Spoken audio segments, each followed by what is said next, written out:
Salut à tous! Certains d'entre vous me demandent pourquoi leur café refroidit trop vite. Vous avez peut-être l'impression certains matins que votre café est carrément tiède alors qu'il vient tout juste de couler. Alors, problème technique?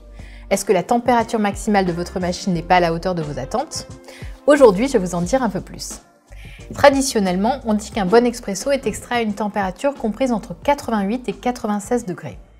En moyenne, sur une machine expresso broyeur, le café est extrait à une température d'environ 92 degrés. C'est une température élevée, alors pourquoi a-t-on l'impression que quand il arrive en tasse, le café est tiède?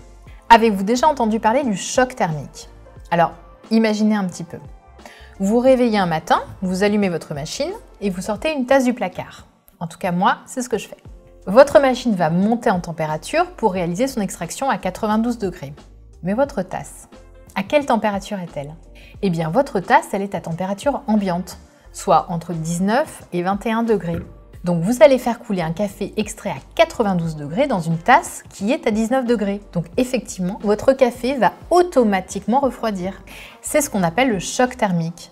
Vous n'obtiendrez jamais un café très chaud si vous faites couler votre café dans une tasse à 19 degrés. De plus, l'autre problème du choc thermique, c'est que vous allez briser les molécules aromatiques et donc perdre une bonne partie des arômes de votre boisson. Mais revenons à ce qui nous préoccupe aujourd'hui, un café chaud. Alors, quelles sont les solutions? Vous pouvez, en tout cas moi c'est ce que je fais, passer votre tasse sous un filet d'eau chaude.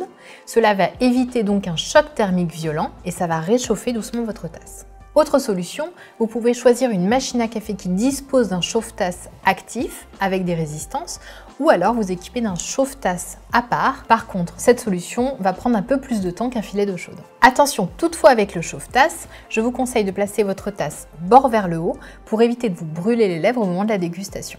Évidemment, je vous conseille aussi de vérifier les réglages de votre machine car vous avez peut-être encore la possibilité d'augmenter la température. Enfin, il arrive parfois qu'une machine entartrée offre des cafés tièdes.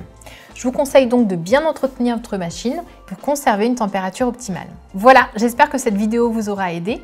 N'hésitez pas à retrouver mon article blog dédié juste ici. Abonnez-vous à notre chaîne pour découvrir les vidéos dès que ça sort. Et si vous voulez avoir d'autres vidéos conseils, c'est plutôt par là que ça se passe. Si vous avez aimé cette vidéo, n'hésitez pas à la liker. Et moi, je vous dis à bientôt et bonne découverte au café.